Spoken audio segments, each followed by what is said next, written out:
Good evening and welcome to News from Neptune for the 42nd week of 2017. I'm Carl Estabrook. For more than a quarter century, this program has been a weekly hour of spontaneous and unrehearsed discussion of the news of the week and its coverage by the media. First on a so-called community radio station, and now via Urbana Public TV and YouTube. Our program's name, News from Neptune, comes from Noam Chomsky, who's been writing sensible things about U.S. politics for half a century. Chomsky says in the U.S. media, either to repeat the same conventional doctrines everybody is saying, or else you say something true and it will sound like it's from Neptune. Tonight, David Green and I will try to say some true things, bearing in mind Rosa Luxemburg's remark, the most revolutionary thing one can do is always to proclaim loudly what is happening. On a Freedom of Internet Speech edition. Our thanks to Dr. No, J.B. Nicholson, for research. He has worked on this program since radio days, and we appreciate it very much. No's notes, the things he pulls together, are posted on the blog newsfromneptune.com. I have from Dr. No a note on our last program, which involves an apology by me to David, who was quite correct on a point, and I didn't realize it. We were quoting Sheryl Sandberg, the chief operating officer of Facebook, right, who had some things, apparently very uplifting things to say about free speech on the internet. And David pointed out that Sandberg, the chief operating officer, I think she is, of Facebook, is the author of Lean In, Women, Work, and the Will to Lead, a book that caused a certain kerfuffle in 2013. The book, which was seen as a sort of sermon on capitalist feminism, why women should work forward into the corporate structure, etc., was much commented on at the time. Dr. No writes that it's worth being careful and narrow when supporting her words in the context of her position at Facebook, her words on free speech on the internet, because of how Facebook's, quote, core values and business plan are implemented. It's important not to endorse the spying that goes hand in hand with freedom of speech, particularly when one relies on private organizations to carry one's messages around the internet. Facebook is a proprietary system, that is, privately owned, a proprietary system fully capable of rigging search results or failing to deliver messages, thus favoring certain messages over others. Sandberg's words certainly were supportive of free speech, and in the abstract are worth applauding, as we said, but Facebook users are giving Facebook the power to shape and or censor what messages they receive, powered by Facebook spying throughout Facebook and across other websites. Facebook spying is inextricably tied together with Facebook's power over speech. Every modern social media system currently in widespread use, Twitter, Google, Microsoft's new systems, Facebook, etc., has the same power over its users, but not every chief operating officer or chief executive officer says what Sandberg said. So support for encouraging people to speak freely on Facebook, because they're applauding what Sandberg said, as I was, means supporting Facebook spying as well. I think most people, this is Jeff Nicholson says, I think most people want to be able to speak freely and privately, only letting their discussions be monitored when they're consenting to the monitoring.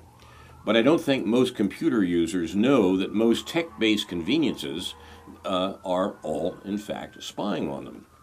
It might be worth reminding people that corporate sentiments change, and he has an interesting example here. Cloudflare is a website caching, not cache, SH, but cache, CH, a caching organization. If one hosts a website that gets a lot of visitors, one can hire a website cache to make a copy of the site and handle visitors' requests. This way of responding to website requests is cheaper than buying beefier server hardware or faster network connections. Now, the Cloudflare CEO is called Matthew Prince. I don't know that he's related to some other government and corporate princes, but still. He went from saying something like what Sandberg said, which I read last week about the ringing endorsement of freedom of speech on the internet, to saying, even if it were able to, Cloudflare does not monitor, evaluate, judge, or store content appearing on a third-party website. We're the plumbers of the internet. We make the pipes work, but it's not right for us to inspect what is or isn't going through the pipes. Interesting image. If companies like ours or ISPs start censoring, there would be an uproar. It would lead us down a path of internet censors and controls akin to a country like China, close quote. Raising interesting questions, too, about what actually is going on in China as opposed to what we're told. But in any case, that's the statement of, could be compared with the one I read last week from the chief operating officer of Facebook about how pure as the driven snow the internet companies are. But after the riot in Charlottesville and the death of the protester, the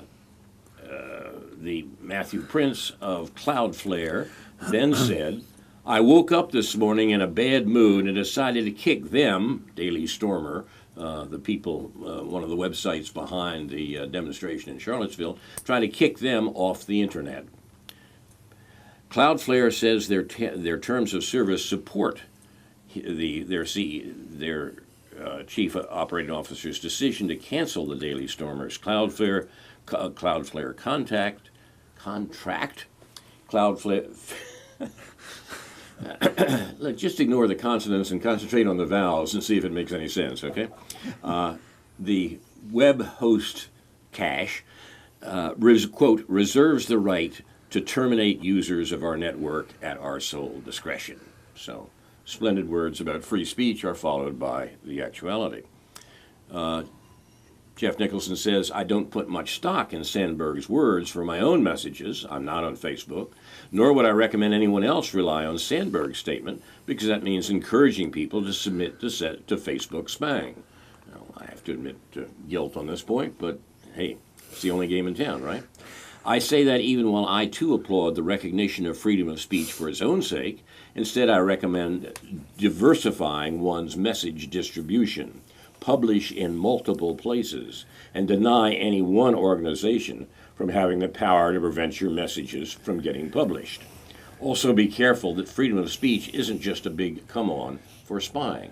This seems to me elementarily true and worthwhile to remember. Nicholson concludes by saying the public could use end-to-end encrypted real-time message delivery where it's not clear, except to the individual participants, who is sending messages to whom. The goal should be to cut out the intermediaries, due to spying, entirely, while granting participants freedom of speech such that a user could choose to not receive messages matching certain criteria, but nobody can stop one from speaking. Such a system is difficult to design and difficult to deliver, and as a random note that I really don't understand, recent discussions about quantum communications that apparently the Chinese have a lead in may knock this whole business into a cocked hat after a while. But still in all, it seems to me that Dr. No's reflections on the real situation of internet control and spying are very important and fly in the face of some of the high-sounding words about free speech that I quoted from the Facebook executive last week. So my apologies, and pay attention to people who know something about this, like Dr. No.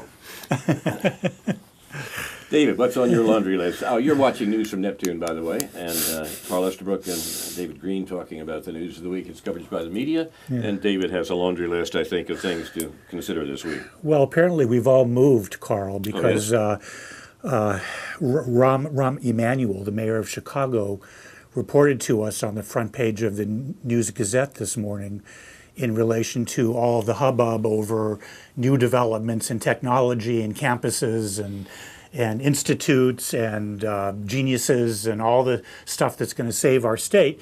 Rahm Emanuel was quoted as saying that Champaign is 200 to 300 miles from Chicago. So have we moved south or have they moved north?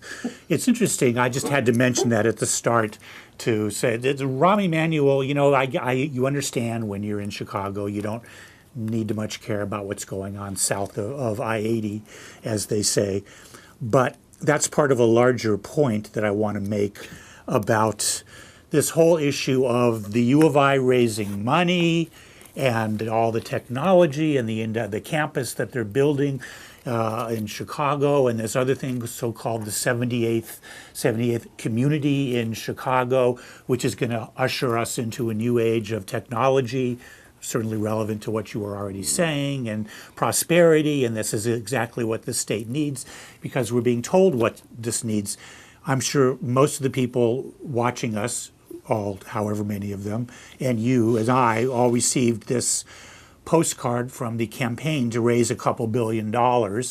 And what they claim, what the University of Illinois claims, is that we are, in terms of this campaign pitch, we are fighting hunger, we are combating climate change, we are curing disease, we are alleviating poverty, we are improving literacy. Together we are finding solutions to the world's challenges.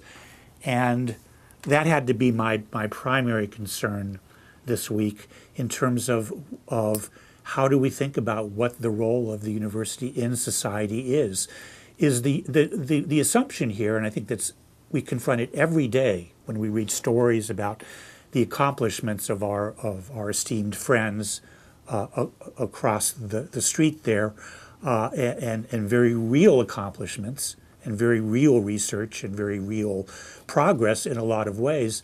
The question that arises to me, and it has for quite some time, is is the university in the society but not of the society? Or maybe I should put that in reverse terms.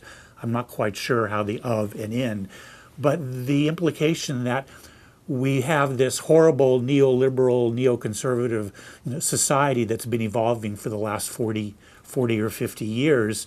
The university has what? Would it be even worse if it weren't for all the progress that's been made? Or are they part of the problem?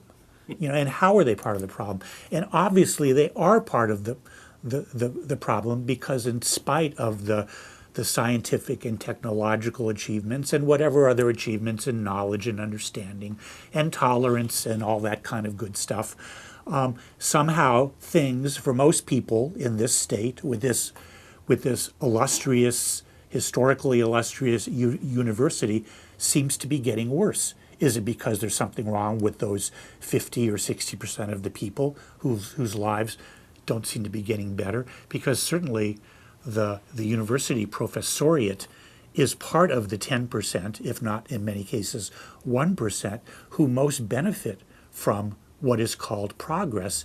And I don't see people they want to take responsibility for the good stuff without really questioning all the bad stuff, as if it isn't about them. And it is about them, it is about us. I could go on and on and on, but you get my drift. Just that was number one. And we're I thought Rahm Emanuel was number one. Yeah, well, that was part of number one, because it was in the context. He was saying this in the context of how wonderful whatever it is that's going up. You can read about it in you dear listeners can read about it in the paper in case you haven't. I don't know that I would know these things except if I didn't read it.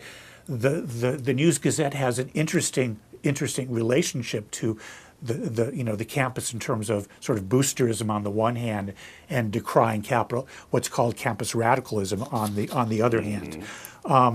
In the New York Times, related to that, still on number one, Timothy Egan's column in the New York Times this morning about Amazon.com, about the city of Seattle and how high tech has affected that city, really relates to the point I'm making.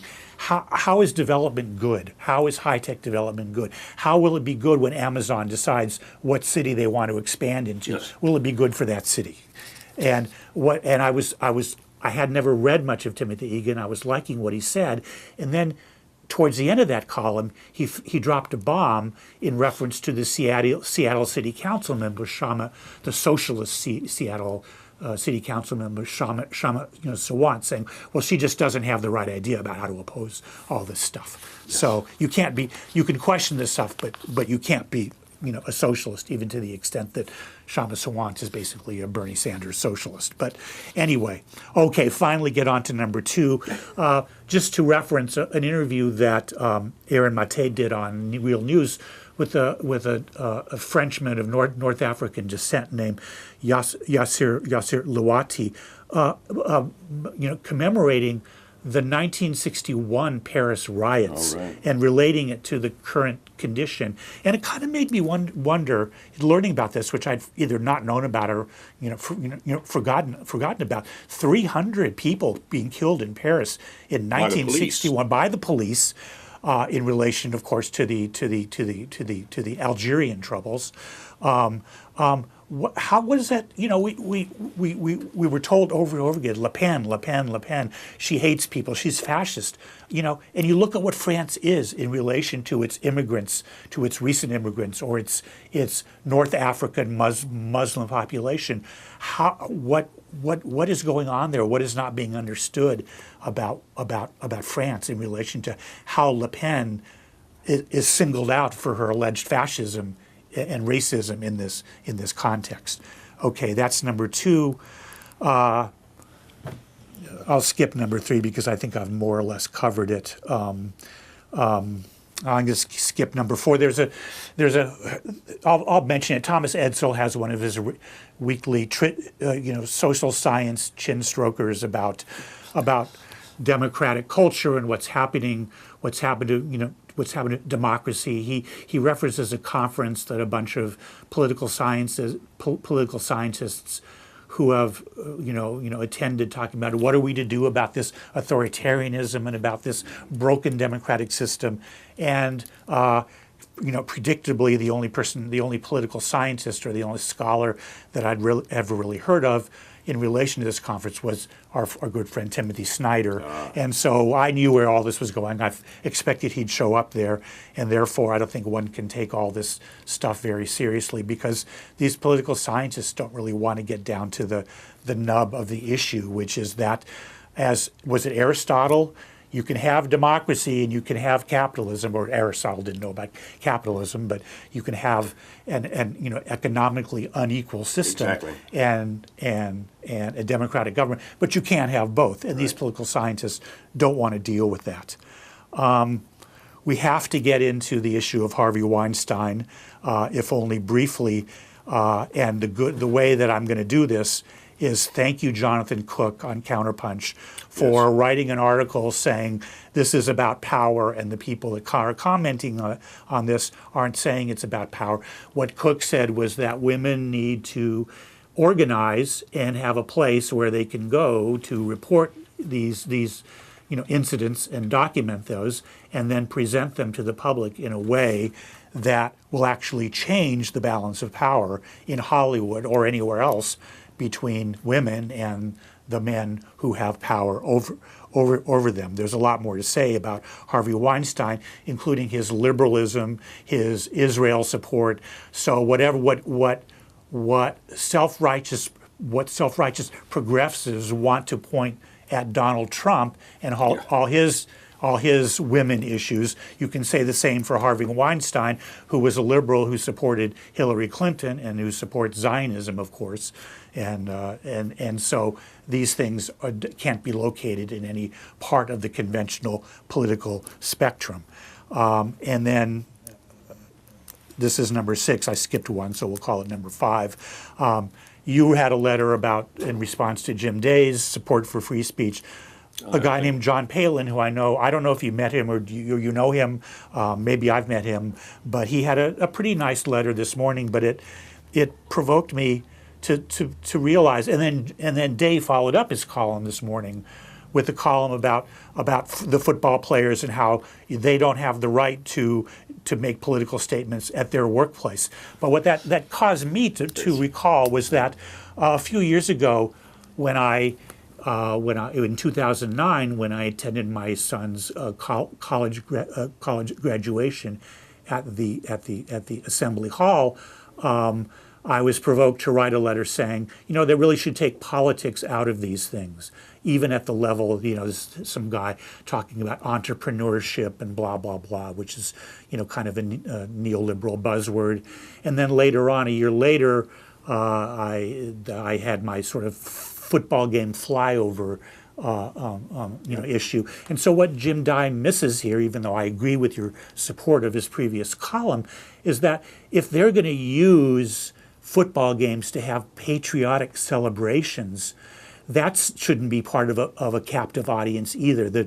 I think the operative words here, whether it's graduations or football games, is you have a captive audience. You don't have the right to foist your political speech upon them. So I agree with that. I don't think that they should necessarily have rabid left-wing graduation speeches. I don't think that they should have patriotic military observances before football games. I don't think they should have flyovers. They shouldn't have any of that stuff. So if Dye wants the football players not to do what they do, then the owners or whoever runs football games should stop doing what they do. Just blow the whistle, flip the coin, play the game. Okay. I have a good friend who's a sports bookie, and he would agree with you entirely, but not perhaps for the same reason. Yeah.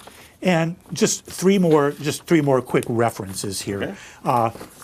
I haven't plowed through Michael Hudson's what was meant to be a talk about Russia, about 1917 and 2017, and about Russia and neoliberalism, which is right at the top of the Counterpunch website this morning. But I'm sure it's well worth reading, and I'm sure everybody will learn a lot, as much from reading that as they will anything on the internet at this moment.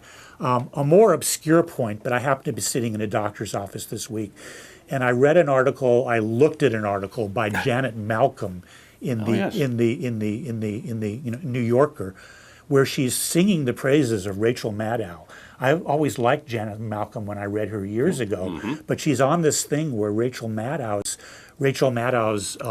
lectures or her talks are some kind of art form. So what's up with that, Janet Malcolm? I don't know. Anyway, and then another thing I noticed on the side of the Counterpunch website, where they list books, usually by Counterpunch authors, but they also have a book about China by a well-known man named Amitai Etzioni, who's most identified with the communitarian movement, who I've never liked very much, but who apparently has written a good book about China. So, not everybody's silly all the time, and maybe it got a lot of good reviews from what I could tell. People on Amazon.com had some good things to say about it, not that they're the final arbiter of these things, but it is on the Counterpunch website, so apparently Mr. Etzioni, who must be close to 90, I would think, has perhaps written some sensible things about how not to go to war with China. Thank you, David. You're watching News from Neptune. This was David Green's famous laundry list of stories gleaned from the media to be discussed and dissected here at News from Neptune. Famous. It's a wonderful feast. I don't know quite where to begin. But we could chew on practically any end of that. And whatever is your pleasure. Get some nourishment from it. Whatever is your pleasure. I think maybe the way to do it is to start and work backwards. Okay. A lot of people say we do that anyhow. So, hopefully not ass backwards. But Etzioni, you set that up. Yeah. Etzioni is has been around for a while and is definitely a suspect political commentator on the theme of communitarianism, and I must admit I don't know anything about this China book either, but it is certainly worthwhile to consider the point, that is what's going on in China. I am astonished that this week the presidents of China and Russia both gave important addresses that were barely covered in the American press. We covered a great deal about what the American president said as obiter dicta and anything else, but nothing about what the president of China said in a 3.5-hour speech at the opening of the 19th Chinese Communist Party Congress. Amazingly important statement of what the Chinese government, how the Chinese government sees the world. I spent a while looking for the text. It may be up and available now, but I couldn't find it. At the same time, this week, the president of Russia gave what has become a major foreign policy address each year at a thing called the Valdai Club. In St. Petersburg, it's basically a think tank about Russian diplomacy or Russian foreign policy. Once again, an extremely important speech that Mr. Putin has been treating as important and major for a couple of years now. Once again, not reported so far as I could tell. There are very few references in the press of the speech even taking place, much less a text. If I get my hands on the text of either of these important speeches, I'll tell you what's in them. I can't now, except for brief summaries, often by hostile witnesses, of what the speeches are about. While we're on the subject of journalists, I too was impressed by, in a certain sense, by Janet Malcolm's article on the high prophet of Russiagate, Rachel Maddow. I think what Maddow has become is quite remarkable, a fever symptom of the attempt of the American political establishment to control dissident thoughts that had been creeping into the electorate up to and including electing a president. And Malcolm, as you say quite rightly, David, is an extremely important reporter or journalist who for years has been writing about important subjects from psychiatry to Russia. And maybe that's what led her in finally talking about Maddow. I didn't have quite the same impression of the article. I didn't read the article that carefully. I just sort of gotten the gist of it, and it may not have been the right gist. Malcolm did exactly what you described, tried to analyze Maddow's art. And she points that out, that it is an art, it's an act. And along the way, without analyzing the content of the act, she does raise some serious questions about how much it is an act and cui bono, whose purposes are served by an act like this. It's not an attack on Maddow. It's not even an attack on the Russiagate stuff. But it does raise some very interesting questions, I think. And it's not unsympathetic to Maddow, but it is something less than condign praise for the fair enough, and therefore I'd recommend it, if only to keep the ball rolling, to discuss what's going on in the American media, where news is considered to be what Rachel Maddow said tonight. This is important and finally really quite dangerous. One of the antidotes to Rachel Maddow, by the way, is another journalist named Johnstone, no relation to Diana Johnstone, whom we mentioned a few minutes ago. An Australian by the name of Caitlin Johnstone has been writing in America. Her family's American, I think. Seems to me a remarkably insightful and irreverent account of American politics, including Rachel Maddow as the prophet of Russiagate.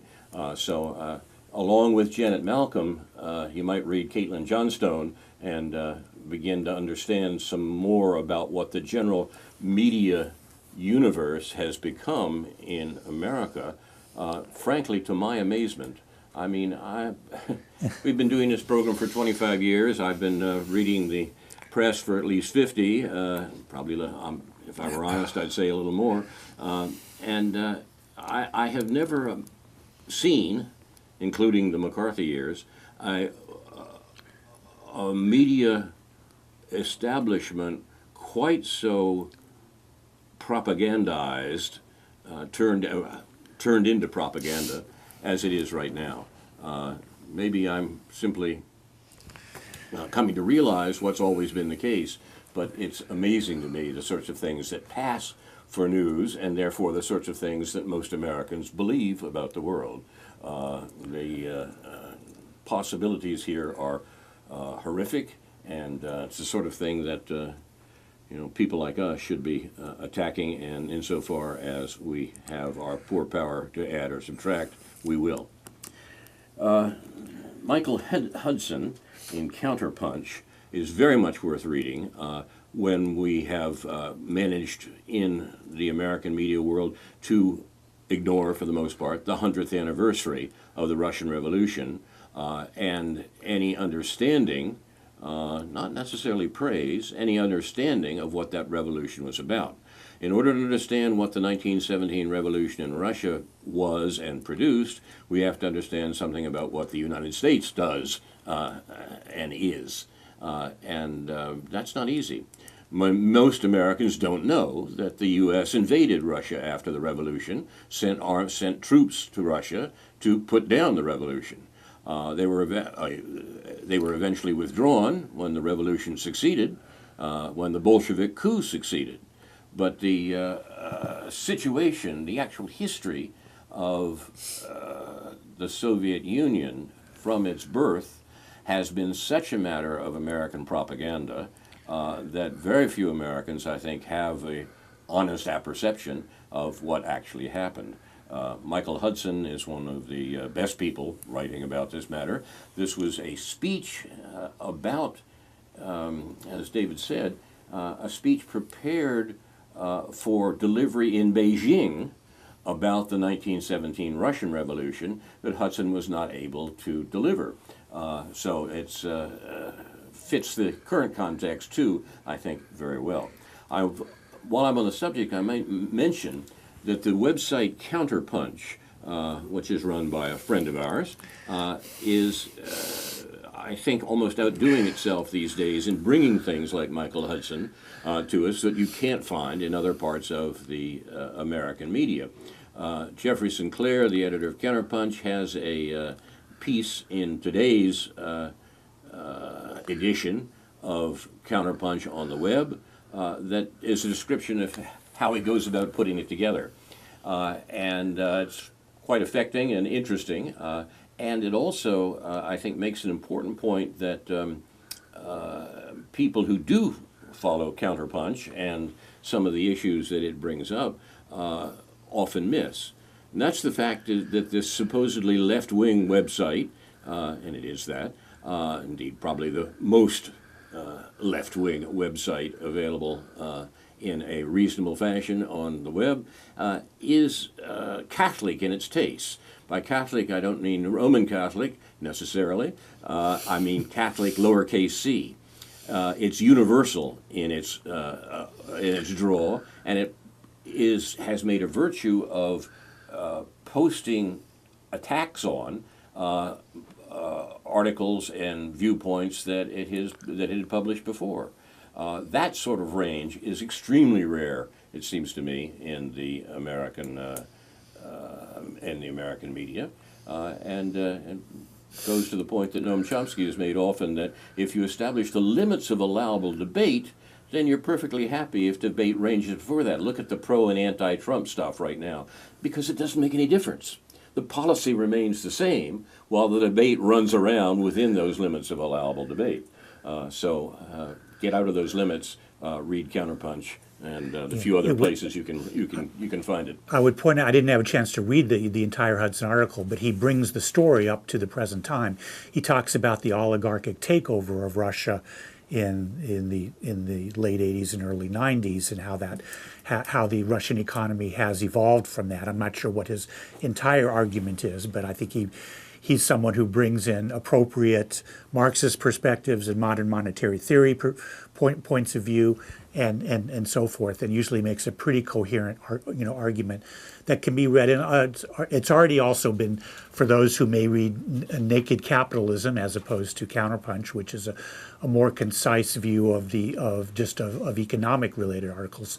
They've also posted his talk up there on the Naked Capitalism website. That's certainly true, and if you want to add to the list, the rather short list of worthwhile political sites to read on the web, Naked Capitalism, that's the name. It belongs right there next to Counterpunch. I've been kind of fascinated by the rise of Counterpunch, even though they're struggling for money, and people should give them even if just $3. We can't really say that on public television. I should give them. Let me speak for myself. Yes.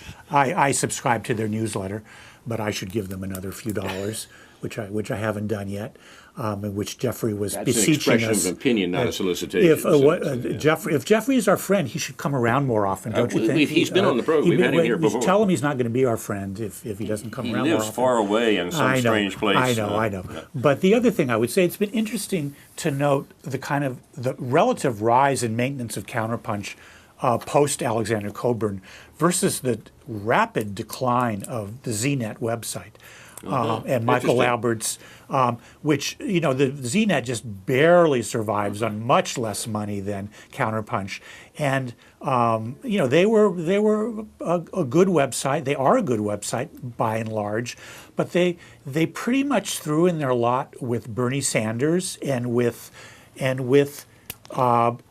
lesser evilism, Hillary Clinton, lesser evilism. Michael Albert has pretty much, who's the proprietor of ZNet and Z Magazine, which goes way back before ZNet, which of course popularized Noam Chomsky and published his stuff as well as Chomsky's stuff on the website. It's still probably the website that Chomsky is most identified with, but they just haven't been able to develop, in a strange way.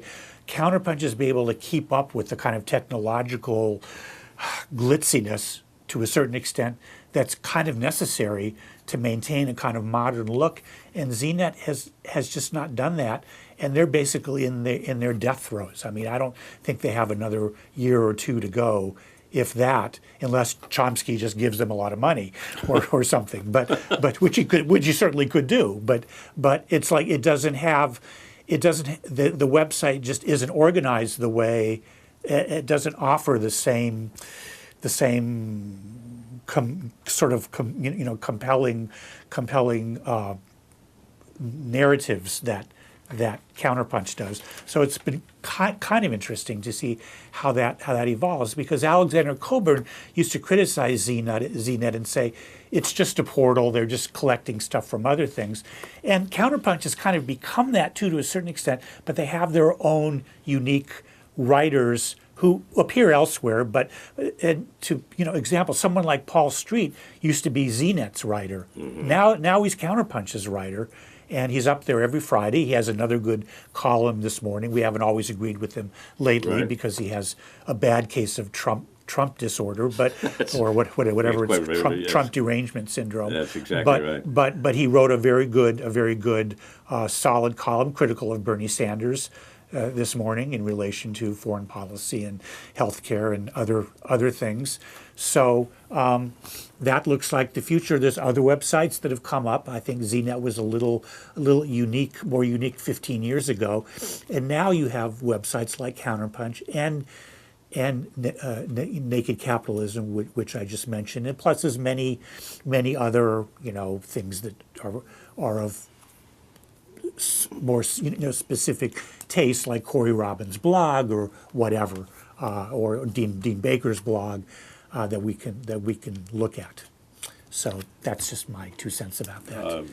And there are worthwhile things there. In fact, what I will do is put a list of the ones that we've mentioned, the websites that we've mentioned tonight, and the ones that we might think of before I put the list up that are worthwhile here, are worthwhile going and looking for. There are a number of them, including one that I'm desperately trying to think of right now, and it's ICH. You know what that one is? ICH? ICH, yes. It'll come to me. Okay.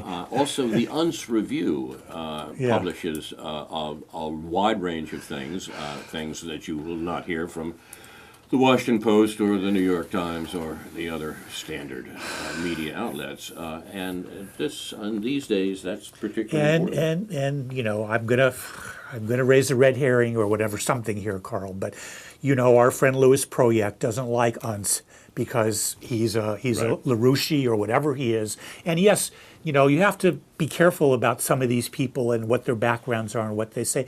But what UNS has done for many years is collect. First of all, he's got a website which he's put up old journals. He's made an archive of old journals, including the great Dwight MacDonald Politics Journal from the late 40s and early 50s, where you can go to his website and read old issues. I realize people aren't inclined to do that, but there's stuff there that people can use for good research purposes. But beyond that, UNS has created just, again, a kind of portal where he collects a lot of stuff. Right.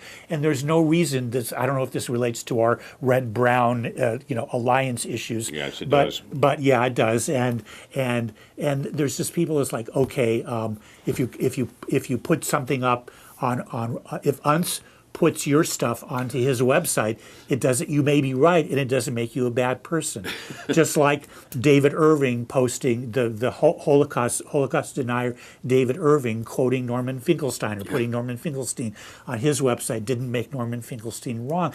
These are, again, basic issues. These relate to the free speech issues that we've been talking about lately. These are things that people understand. It's not where you say it, but what you say. Of course, I don't want my stuff published on the Daily Stormer. If I'm critical of Israel and the Daily Stormer, which I don't even know if they are critical of Israel anymore. They don't like Jews, but they wish they would all go to Israel. Well, other possibilities. Just too. like the Zionists want them all to go to Israel, but they really don't. But anyway, Yeah. all right. The one I was trying to think of in this connection, the website that I was going to recommend, an aggregator, as they say, is called Information Clearinghouse. Oh, okay. The very blandness of the name gets in the way of recognizing that they do an excellent job of pulling together things like the Michael Hudson article we were just talking about, and other things. I recommend that too, and it can be found on the web under that name, Information Clearinghouse. And you can even subscribe to it as you can to Counterpunch and some of these others. As I say, I will put the information for this on the web page on the Facebook page, for our news. And in no way do I believe that the websites that I customarily read and refer to on this show are exhaustive. I mean, there's some that are very good that I just are not in the habit of reading, whether for time reason or just habit reason, like Truth Dig has a lot of good stuff. I don't go to the Intercept website very often. I don't go to Tom Englehart's website very often. His anti-war web. I don't go to the World Socialist website as often, except our friend Karen Aram often posts articles. So I just sort of depend to read whatever she posts and maybe look at once. But it's a very good website. I don't go there that often, but whatever differences I might have with them at an sort of ideological level, they talk mostly common sense on that website, as far as I can tell, as far as I know. A lot to be said for that. This relates to the issue that you raised in connection with the local letters and columns in the News Gazette on free speech. The ringing endorsement of free speech by the News Gazette editor Jim Dye and some comments about it. I wrote one of the letters saying that I was glad to see Jim Dye speak up for free speech in this way. And a couple of my friends wrote me and said he didn't do that very much in regard to the case of Stephen Salaita, did he? No, the answer is he really didn't. And indeed, he should be asked about that, because the shameful invasion of free speech and academic freedom carried out by the University of Illinois was applauded by the editorial writers of the News Gazette, including apparently Jim Dye. And that is a massive contradiction with their notion of free speech and a complete innocence, apparently, of any idea of academic freedom. So these questions should be taken up.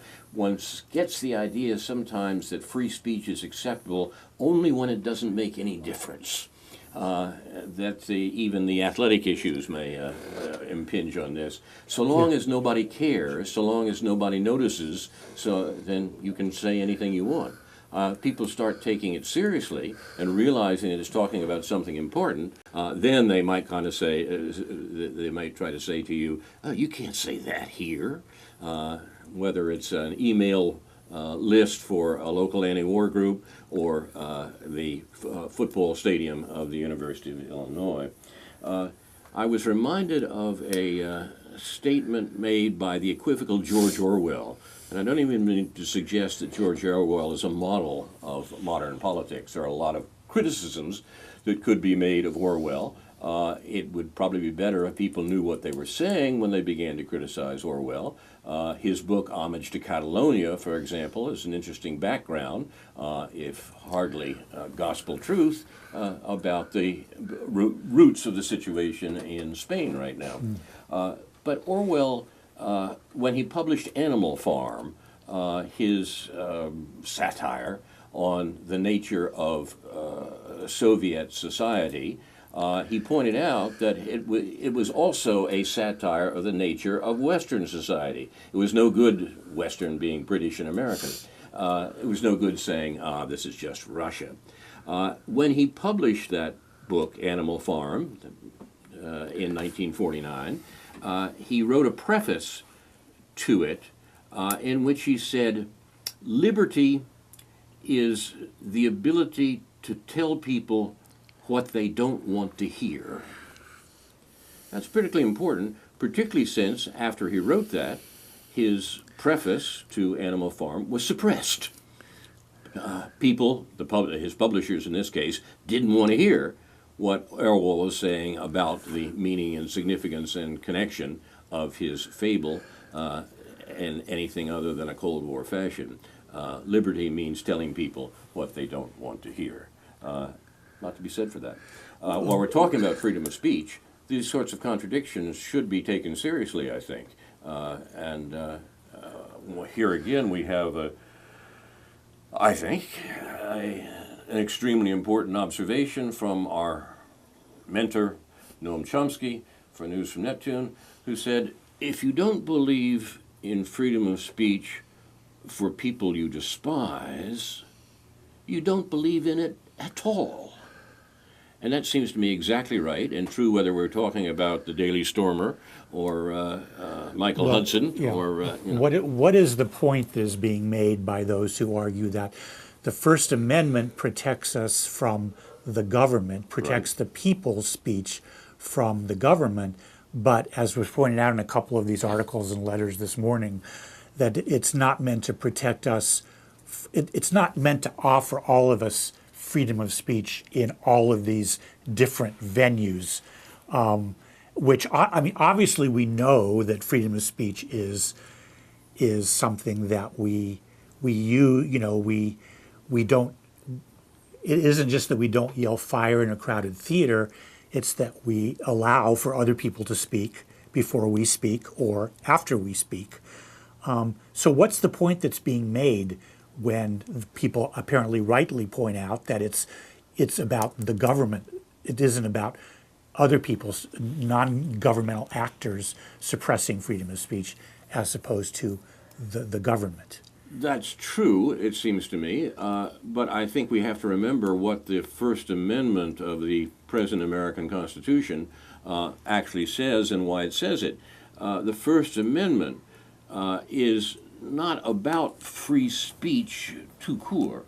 It's not about the, as it were, ethical principle that underlies free speech. Your inability to shut down what someone else says is a matter of natural law, a matter of ethics, not a matter of constitutional law or American law. it was that principle that the framers of the Bill of Rights, and remember that's where the First Amendment appears, had in mind when they wanted to protect the local elites of the 18th century states from the new central government. A new central government was being set up, and there was a struggle over that government in a lot of ways in terms of the fundamental issue, the issue that you mentioned from Aristotle's Politics earlier, by the way. What the First Amendment said was that the Congress, the new government, shall make no law restricting the freedom of speech. The freedom of speech was a given, in other words, and it was not, Congress was not able to interfere with it. Well, of course, Congress has found many ways to interfere with it over the years, but the point that they were trying to defend was the abstract point that free speech is, as it were, a natural right. And that seems to me what we're talking about here. Then we get into questions such as the one you suggest. Can your employer fire you if he finds you saying something publicly that he disagrees with? Well, the situation of American law is the answer to that is yes. You're not protected in that sense, but that's not a defect in the Constitution or a defect in the principle of free speech. It is a defect in the nature of capitalism. Therefore, it opens up the question again about free speech and takes us back to Chomsky's point that if you don't believe in free speech for people you despise, you don't believe in it at all. Yeah, well, we argue about free speech in all of these venues while forgetting that there are precious few places where people truly engage in discourse, in civil and respectful and free discourse about meaningful ideas about how our society works. And getting back to one of my initial points on my list, having to do with what goes on campuses and what is talked about and what isn't talked about and what's simply assumed when we argue that when we assume that money invested in technology is going to be to the social good without any venue with which to discuss what the implications of that spending, that development is really for.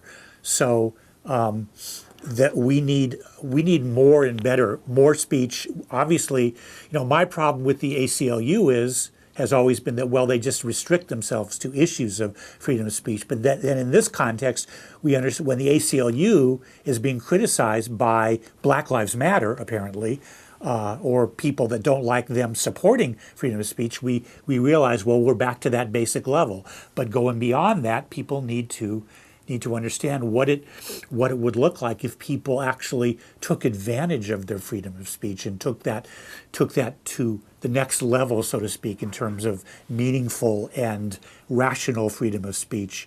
That as opposed to we have a culture which a liberal to left culture, which has become a lot about what's being called, I know it's a cliche, become kind of a cliche. It's called virtue signaling, and it's not healthy. It's not productive. It's not interesting. It isn't interesting. It's boring. So stop doing it. This brings us back around to the issue you started with tonight, David, and that is the role of the university. And it seems to me that when we look at the little university around the corner here and put it in the context of what's happening in the American university system, there are some important points to be made. First of all,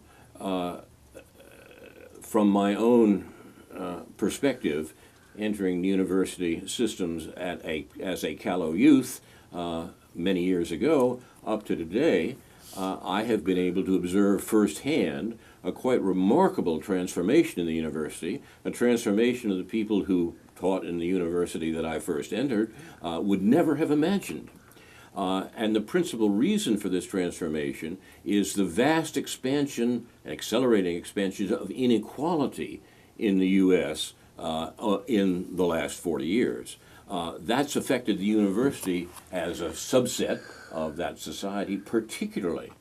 There was still a more or less regnant mythology in the American universities at the beginning of the 1960s that this was an intellectual and academic society that one was privileged to enter into, and one took in some sense an equal role. Of course, there were people who were more prominent on the basis of their talents, but the notion that everyone was involved in the same sort of general conversation was the perhaps propaganda cover for the operation. Well, that essentially has been given up entirely, and the university has been turned into a workplace with a very sharp distinction between the very few at the top and the great mass of laborers at the bottom. The university has become a labor question that has paralleled what's happened in the United States as a whole. Now, one of the factors that went into this transformation was the Vietnam War. And the current television series, the Vietnam War, scants this entirely. One crucial point. By the end of the 1960s, 70% of Americans across the board, not just universities, remember, 70% of Americans across the board thought that the war in Vietnam was a crime. Not that it was a mistake or a blunder, that it was immoral, that that the U.S. was committing a crime halfway around the world in a place they had never heard of a few years earlier. Now, that's an amazing transformation, and a transformation that American government and scholarship has been at great pains to suppress. Most Americans don't know that most Americans thought in 1970 that the war in Vietnam was a crime. We have a picture of those hippies who were demonstrating against the war or something like that. And that picture has been carefully constructed in the intervening generations. Yeah. That picture informs the Burns Vietnam program. The real story is something quite different, and it's very important. And it's important that it be remembered because the construction of this mythology about the popular understanding of American wars is the major task that our thinking politicians have been working on for some time. And Exhibit A in this is Barack Obama's book, The Audacity of Hope. I keep slipping all the time and calling it the mendacity of hope, which is closer to the fact. There is an analysis of the anti-war movement in Obama's book, which is completely wrong. It's wrong, and not by accident. It's propaganda about to oppose the so-called Vietnam Syndrome. The Vietnam Syndrome was the development in American political thought after the end of the Vietnam War that led Americans to say, we did serious evil in Vietnam, and we shouldn't do that anymore. These foreign wars have got to stop. That was the common American opinion in the years following the Vietnam War, and the American political establishment had to work very hard to reverse it. That's what Obama's doing in his book. And indeed, they knew what they were doing. After the first Gulf War, George Bush Sr.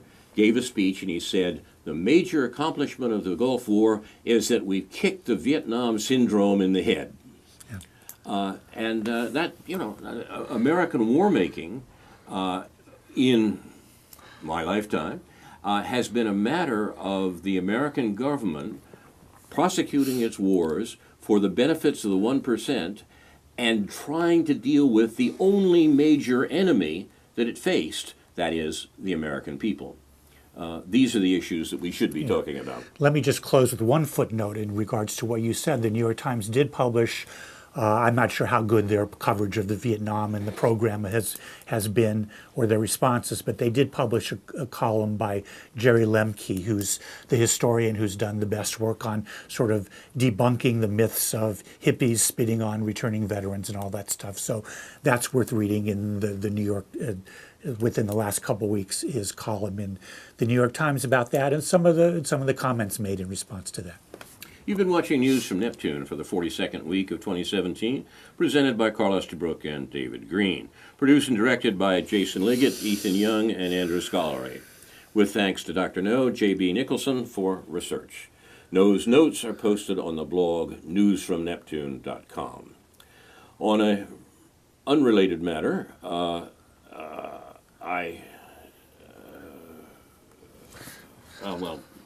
let that go for the time being. Inshallah, we'll be back next week with a new edition of News from Neptune to remind you, in the words of Edward de Vere, what's past is prologue, what to come in yours and my discharge. In the meantime, confusion to our enemies, and a good night to you.